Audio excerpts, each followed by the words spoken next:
மிஹ்ராஜ். மேற்கூறிய சூழ்நிலையில் நபி ஸல்லல்லாஹு அலைஹி வஸல்லம் அவர்களின் அழைப்பு பணி ஒருபுறம் வெற்றி மறுபுறம் கொடுமைகள் என்ற இரண்டிற்கும் இடையில் உள்ள பாதையை பிளந்து சென்று கொண்டிருந்தது. நம்பிக்கை நட்சத்திரங்கள் வெகு தூரத்தில் மின்னத் துவங்கின. அப்போதுதான் நபி ஸல்லல்லாஹு அலைஹி வஸல்லம் அவர்களின் வானுலக பயணம் நடைபெற்றது. இதையே இஸ்லாமிய வரலாற்றில் மிஹ்ராஜ் என அறியப்படுகிறது. மிஹ்ராஜின் நிகழ்ச்சி எப்போது நடந்தது என்பதில் பல கருத்துகள் உள்ளன. ஒன்று, நபித்துவம் கிடைத்த ஆண்டு நடைபெற்றது. இதை இமாம் தபரி ஆமோதிக்கிறார்கள். 2, நபித்துவத்தின் 5ஆம் ஆண்டு நடைபெற்றது. இதை இமாம் நவவியும் இமாம் குர்துபியும் உறுதிப்படுத்துகிறார்கள். 3, நபித்துவத்தின் 10ஆம் ஆண்டு ரஜப் மாதம் 27வது இரவில் நடைபெற்றது. 4, ஹிஜ்ராவிற்கு 16 மாதங்களுக்கு முன், அதாவது நபித்துவத்தின் 12வது வருடம் ரமலான் மாதத்தில் நடைபெற்றது. 5, ஹிஜ்ராவிற்கு ஓர் ஆண்டு 2.5 மாதங்களுக்கு முன், அதாவது நபித்துவத்தின் 13ஆம் ஆண்டு முஹர்ரம் மாதத்தில் நடைபெற்றது. 6, ஹிஜ்ராவிற்கு ஓர் ஆண்டுக்கு முன், அதாவது நபித்துவத்தின் 13ஆம் ஆண்டு ரபியுல் அவ்வல் மாதம் நடைபெற்றது. இந்த கருத்துகளில் முதல் 3 கருத்துகள் சரியல்ல. ஏனென்றால் அன்னை கதீஜா ரலியல்லாஹு அன்ஹா நபித்துவத்தின் 10ஆம் ஆண்டு ரமலான் மாதத்தில் தான் இறந்தார்கள். அன்னார் தொழுகை கடமையாக்கப்படுவதற்கு முன் மரணித்து விட்டார்கள். தொழுகை மிஹ்ராஜில் தான் கடமையாக்கப்பட்டது. ஆகவே மேற்கூறப்பட்ட முதல் 3 கருத்துகள் சரியானவையாக இருக்க முடியாது. அடுத்த 3 கருத்துகளில் எந்த கருத்து மிக ஏற்றமானது என்பதற்குரிய சரியான சான்றுகள் எனக்கு கிடைக்கவில்லை.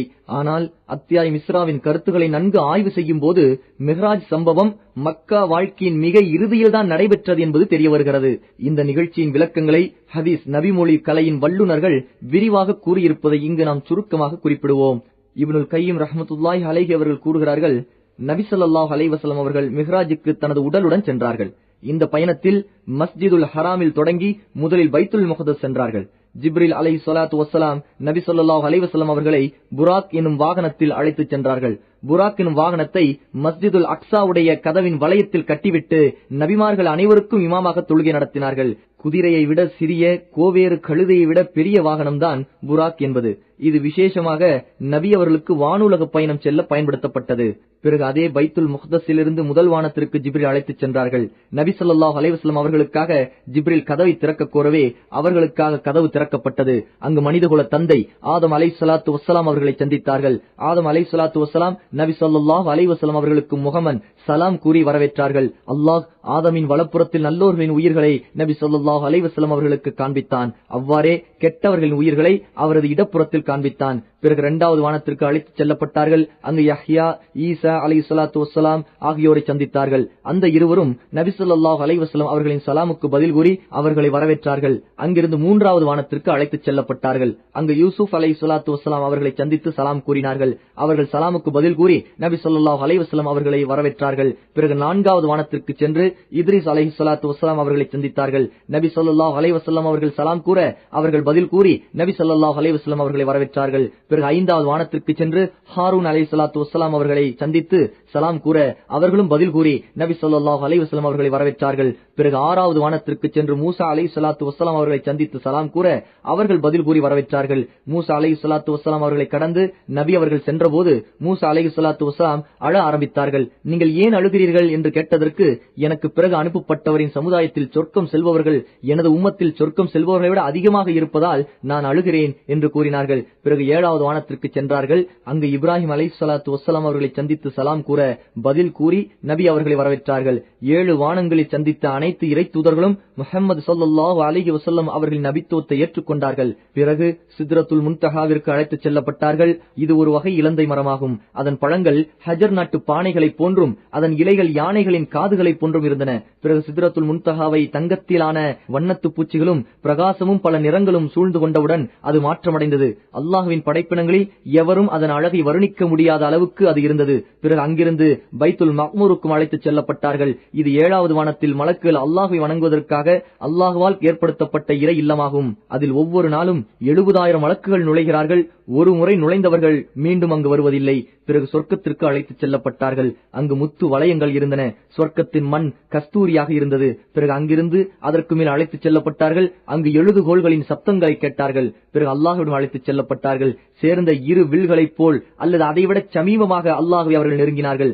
அல்லாஹ் தனது நபி ஸல்லல்லாஹு அலைஹி வஸல்லம் அவர்களுக்கு பல விஷயங்களை அறிவித்துக் கொடுத்தான். 50 நேர தொழுகைகளை அவர்கள் மீது கடமையாக்கினான். அவர்கள் திரும்பி வரும்போது மூசா அலைஹிஸ்ஸலாத்து வஸ்ஸலாம் அவர்களை சந்தித்தார்கள். மூசா அலைஹிஸ்ஸலாத்து வஸ்ஸலாம் தங்கள் இறைவன் தங்களுக்கு என்ன கடமையாக்கினான் என்று கேட்க நபி அவர்கள் 50 நேர தொழுகைகளை கடமையாக்கியுள்ளான் என்று கூறினார்கள். மூசா அலைஹிஸ்ஸலாத்து வஸ்ஸலாம், நீங்கள் திரும்பிச் சென்று உங்களது இறைவனிடம் இதை குறைக்கச் சொல்லுங்கள் என்று கூறவே நபி ஸல்லல்லாஹு அலைஹி வஸல்லம் ஆலோசனை கேட்பதை போன்று ஜிப்ரீலை பார்த்தார்கள். ஜிப்ரீல், நீங்கள் விரும்பினால் அப்படியே செய்யுங்கள் என்று கூறவே நபி அவர்கள் அதை ஏற்றுக்கொண்டு அல்லாஹ்விடம் திரும்பச் சென்றார்கள். அல்லாஹ் 10 நேர தொழுகைகளை குறைத்தான். திரும்பும் போது மூசா அலைஹிஸ்ஸலாத்து வஸ்ஸலாம் அவர்களை சந்திக்கும் போது அவர்கள் மீண்டும் குறைத்து வர ஆலோசனை கூற நபி ஸல்லல்லாஹு அலைஹி வஸல்லம் அல்லாஹ்விற்கும் மூசாவுக்கும் இடையில் திரும்ப திரும்ப சென்று வந்ததில் அல்லாஹ் 50ஐ 5 நேர தொழுகைகளாக ஆக்கினான். மூசா அலைஹிஸ்ஸலாத்து வஸ்ஸலாம் மீண்டும் சென்று குறைத்து வரும்படி கூறவே நபி அவர்களோ, நான் எனது இறைவனிடம் திரும்பச் சென்று இதற்கு மேல் குறைத்து கேட்பதற்கு வெட்கப்படுகிறேன், என்றாலும் நான் இதை கொண்டு மகிழ்ச்சி அடைகிறேன், முழுமையாக ஏற்றுக்கொள்கிறேன் என்று கூறிவிட்டார்கள். அதற்கு பின் நபி ஸல்லல்லாஹு அலைஹி வஸல்லம் சற்று தூரம் சென்று விடவே அல்லாஹ் அவர்களை அழைத்து, நீங்கள் எனது கடமையையும் ஏற்றுக்கொண்டீர்கள், எனது அடியார்களுக்கு இலகுவாகவும் ஆக்கிவிட்டீர்கள் என்று கூறினான். ஆதாரம் ஜாதுல் மஆத். மிஹ்ராஜில் நபி ஸல்லல்லாஹு அலைஹி வஸல்லம் அல்லாஹ்வை பார்த்தார்களா என்பதில் சில மாறுபட்ட கருத்துகள் உள்ளன என்று இப்னுல் கையிம் ரஹ்மத்துல்லாஹி அலைஹி கூறிய பிறகு இது விஷயத்தில் இப்னு தைமியா ரஹ்மத்துல்லாஹி அலைஹி அவர்களின் கருத்துகளையும் மற்ற அறிஞர்களின் கருத்துகளையும் எடுத்துக் கூறியுள்ளார்கள். இப்னுல் கையிம் ரஹ்மத்துல்லாஹி அலைஹி இது விஷயத்தில் செய்திருக்கும் ஆய்வின் சுருக்கம் என்னவென்றால், நபி ஸல்லல்லாஹு அலைஹி வஸல்லம் அல்லாஹ்வை கண்கூடாக பார்க்கவில்லை, அவ்வாறு எந்த நபித்தோழரும் கூறவும் இல்லை என்பதாகும். ஆனால் இப்னு அப்பாஸ் ரலியல்லாஹு அன்ஹு மூலம் 2 அறிவிப்புகள் வந்துள்ளன. ஒன்று, நபி ஸல்லல்லாஹு அலைஹி வஸல்லம் அல்லாஹ்வை பார்த்தார்கள். இரண்டாவது, நபி ஸல்லல்லாஹு அலைஹி வஸல்லம் அல்லாஹ்வை உள்ளத்தால் பார்த்தார்கள். எனவே மற்ற நபித்தோழர்களின் முடிவுக்கும் இப்னு அப்பாஸின் கருத்துக்கும் இடையில் முரண்பாடு இல்லை. ஏனென்றால் அல்லாஹ்வை நபி ஸல்லல்லாஹு அலைஹி வஸல்லம் பார்த்தார்கள் என்று இப்னு அப்பாஸ் ரலியல்லாஹு அன்ஹு கூறுவது உள்ளத்தால் பார்த்ததையே குறிப்பிடுகிறார்கள். மற்ற நபித்தோழர்கள் அல்லாஹ்வை நபி ஸல்லல்லாஹு அலைஹி வஸல்லம் பார்க்கவில்லை என்று கூறுவது நபி அவர்கள் அல்லாஹ்வை கண்ணால் பார்க்கவில்லை என்பதை குறிப்பிடுவதாகும். தொடர்ந்து இப்னுல் கையிம் ரஹ்மத்துல்லாஹி அலைஹி கூறுகிறார்கள், அத்தியாயம் நஜ்மில் இறங்கினார் பின்னர் நெருங்கினார் என்ற வசனத்தில் கூறப்பட்டுள்ள நெருக்கம் என்பது ஜிப்ரீல் நெருங்கியதையும் அவர் இறங்கியதையும் குறிக்கிறது. இவ்வாறுதான் ஆயிஷா, இப்னு மஸ்ஊத் ரலியல்லாஹு அன்ஹு ஆகியோரும் கூறுகிறார்கள். குர்ஆனின் இவ்வசனத்தின் முன்பின் தொடரும் இக்கருத்தை உறுதிப்படுத்துகிறது. மிஹ்ராஜ் தொடர்பான ஹதீஸில் வந்துள்ள சனா ஃபததல்லாஹ் என்பது அல்லாஹ் நெருங்கியதை குறிப்பிடுகிறது. அல்லாஹ்வின் நெருக்கத்தை பற்றி நஜ்ம் அத்தியாயத்தில் குறிப்பிடப்படவில்லை. மேலும் சித்ரத்துல் முன்தஹாவிற்கு அருகில் அவர் அவரை பார்த்தார் என்று நஜ்ம் அத்தியாயத்தில் உள்ள வசனம் நபி ஸல்லல்லாஹு அலைஹி வஸல்லம் வானவர் ஜிப்ரீலை அங்கு பார்த்ததையே குறிப்பிடுகிறது. நபி ஸல்லல்லாஹு அலைஹி வஸல்லம் ஜிப்ரீலை அவரது முழு உருவத்தில் 2 முறை பார்த்தார்கள். ஒன்று பூமியிலும் மற்றொன்று சித்ரத்துல் முன்தஹாவிற்கு அருகிலுமாகும். இத்துடன் இப்னுல் கையிமின் கூற்று முடிகிறது. ஆதாரம் ஜாதுல் மஆத், சஹீஹுல் புகாரி, சஹீஹ் முஸ்லிம். நபி ஸல்லல்லாஹு அலைஹி வஸல்லம் அவர்களின் இருதயம் இந்த பயணத்திலும் பிளக்கப்பட்டது என்று சில அறிவிப்புகளில் வந்துள்ளது. மேலும் இந்த பயணத்தில் நபி ஸல்லல்லாஹு அலைஹி வஸல்லம் பலவற்றை கண்டார்கள். நபி அவர்களுக்கு பாலும் மதுவும் வழங்கப்பட்டது. நபி ஸல்லல்லாஹு அலைஹி வஸல்லம் பாலை தேர்ந்தெடுத்துக் கொண்டார்கள். அதற்கு, நீங்கள் இயற்கை நெறிக்கு வழிகாட்டப்பட்டீர்கள், நீங்கள் மதுவை எடுத்திருந்தால் உங்களது சமுதாயத்தின் வழிகட்டிருப்பார்கள் என்று கூறப்பட்டது. சித்ரத்துல் முன்தஹாவின் வேரிலிருந்து 4 ஆறுகள் வெளியாகுவதை பார்த்தார்கள். 2 ஆறுகள் வெளிரங்கமானது, 2 ஆறுகள் உள்ரங்கமானது. வெளிரங்கமான 2 ஆறுகள் நீல், ஃபுராத் ஆகும். இவ்விரண்டின் பிறப்பிடம் அங்கிருந்துதான் உருவாகிறது. நபி ஸல்லல்லாஹு அலைஹி வஸல்லம் பார்த்தது இவ்விரு பகுதிகளிலும் இஸ்லாம் பரவும் என்பதற்கு ஒரு முன்னறிவிப்பாக இருக்கலாம். ரகசியங்களை அல்லாஹ் மிக அறிந்தவனாக இருக்கின்றான். நரகத்தின் காவலாளியை பார்த்தார்கள். அவர் சிரிப்பதே இல்லை. முகம் மலர்ச்சியும் புன்முறுவல் என்பதும் அவரிடம் காண முடியாத ஒன்று. அவரது பெயர் மாலிக். மேலும் சொர்க்கத்தையும் நரகத்தையும் பார்த்தார்கள். அனாதைகளின் சொத்துக்களை அநியாயமாக பயன்படுத்திக் கொண்டவர்களை பார்த்தார்கள். அவர்களுடைய உதடுகள் ஒட்டகங்களின் உதடுகளை போன்று இருந்தன.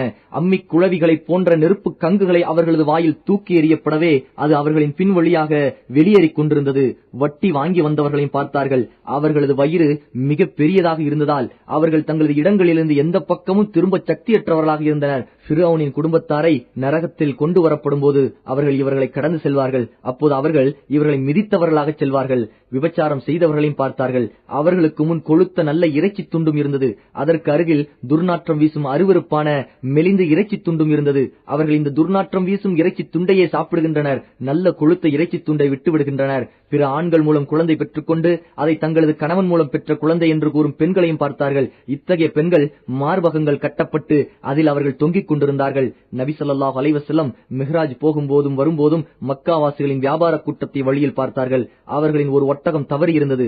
அவர்களுக்கு நபி ஸல்லல்லாஹு அலைஹி வஸல்லம் அதை காண்பித்துக் கொடுத்தார்கள். அவர்கள் தூங்கிக் கொண்டிருந்த போது அவர்களின் மூடி வைக்கப்பட்டிருந்த பாத்திரத்திலிருந்து தண்ணீரை அருந்திவிட்டு மீண்டும் அப்பாத்திரத்தை அவ்வாறே மூடி வைத்து விட்டார்கள். அன்று இரவு விண்வெளி பயணம் முடித்து திரும்பிய நபி ஸல்லல்லாஹு அலைஹி வஸல்லம் காலையில் மக்களுக்கு பிரயாண கூட்டத்தை பற்றி கூறியது நபி ஸல்லல்லாஹு அலைஹி வஸல்லம் அவர்களின் விண்வெளி பயணம் உண்மை என்பதற்குரிய மிகப்பெரிய ஆதாரமாக அமைந்தது.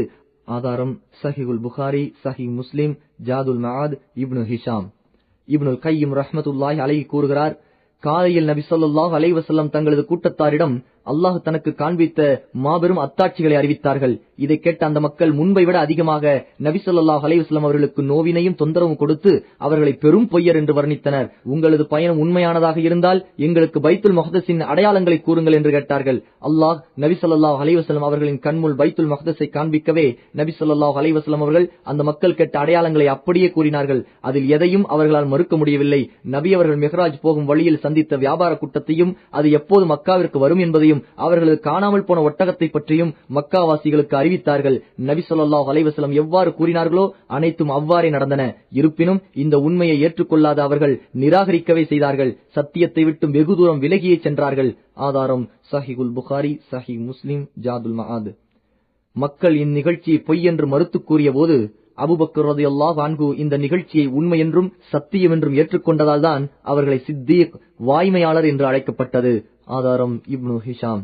இந்த வானுலக பயணம் நடைபெற்றதற்குரிய மகத்தான காரணத்தை பற்றி கூறும்போது மிகச் சுருக்கமாக நாம் நம்முடைய அத்தாட்சிகளை அவருக்கு காண்பிப்பதற்காகவே என்று அல்லாஹ் குறிப்பிடுகின்றான். அல்லாஹ் மிக பரிசுத்தமானவன். அவன் முஹம்மது ஸல்லல்லாஹு அலைஹி வஸல்லம் என்னும் தன் அடியாரை காபாவாகிய சிறப்புற்ற பள்ளியிலிருந்து வெகு தூரத்தில் இருக்கும் பைத்துல் மக்தஸில் உள்ள மஸ்ஜிதுல் அக்ஸாவிற்கு ஒரே இரவில் அழைத்துச் சென்றான்.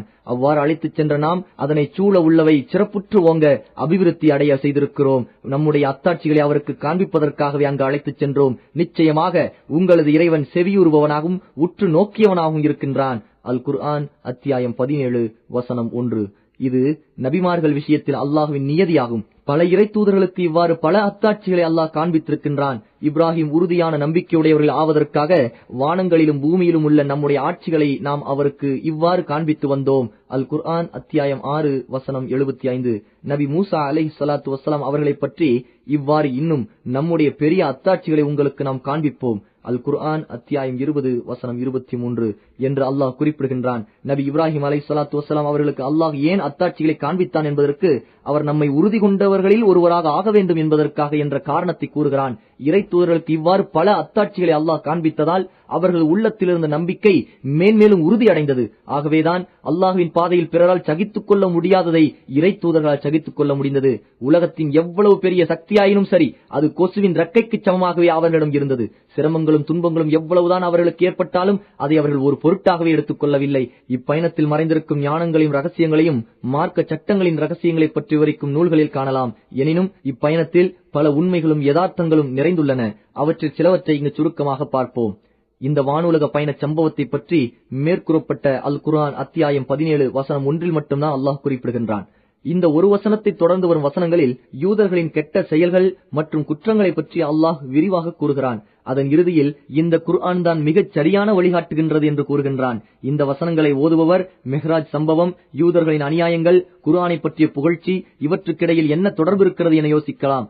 ஆம், உண்மையில் ஆழமான தொடர்பு இருக்கிறது. அதன் விளக்கம் என்னவென்றால், முஹம்மது ஸல்லல்லாஹு அலைஹி வஸல்லம் நபியாக அனுப்பப்படுவதற்கு முன் யூதர்கள்தான் மனித சமுதாயத்தை வழிநடத்தும் பொறுப்பை வகித்தார்கள்.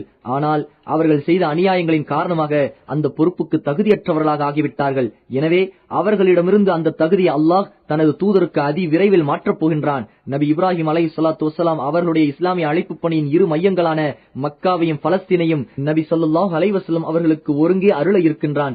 மோசடி, குற்றம், வரம்பு மீறுதல் ஆகியவற்றையே தங்களது குல தொழிலாக கொண்ட சமூகத்திடமிருந்து ஆன்மீக வழிகாட்டலின் தலைமைத்துவத்தை பறித்து நன்மைகளையே நோக்கமாக கொண்ட சமுதாயத்திற்கு அல்லாஹ் அருள இருக்கின்றான் என்பதை நபி ஸல்லல்லாஹு அலைஹி வஸல்லம் அவர்களை மக்காவிலிருந்து பைத்துல் மக்தஸிற்கு அழைத்துச் செல்லப்பட்ட இந்த நிகழ்ச்சி உறுதி செய்தது. மக்காவின் தெருக்களிலும் மலை ஓரங்களிலும் விரட்டியடிக்கப்பட்டு கண்ணியம் இழந்து சுற்றி வரும் ஒருவருக்கு இந்த தலைமைத்துவம் எப்படி கிடைக்கும்? அதாவது இஸ்லாமிய அழைப்பு பணியின் முதல் கட்டமான இந்த சிரமமான காலம் வெகு விரைவில் முடிந்து முற்றிலும் மாறுபட்ட ஒரு புதிய காலகட்டம் தொடரப்போகிறது என்பதையே நபி ஸல்லல்லாஹு அலைஹி வஸல்லம் அவர்களின் இந்த நிகழ்ச்சி குறிப்பிடுகிறது. இதையே பின்வரும் வசனங்களும் உறுதி செய்கின்றன. அந்த வசனங்களில் அல்லாஹ் இணை வைப்பவர்களை மிக தெளிவாகவும் கடுமையாகவும் எச்சரிக்கை செய்கிறான்.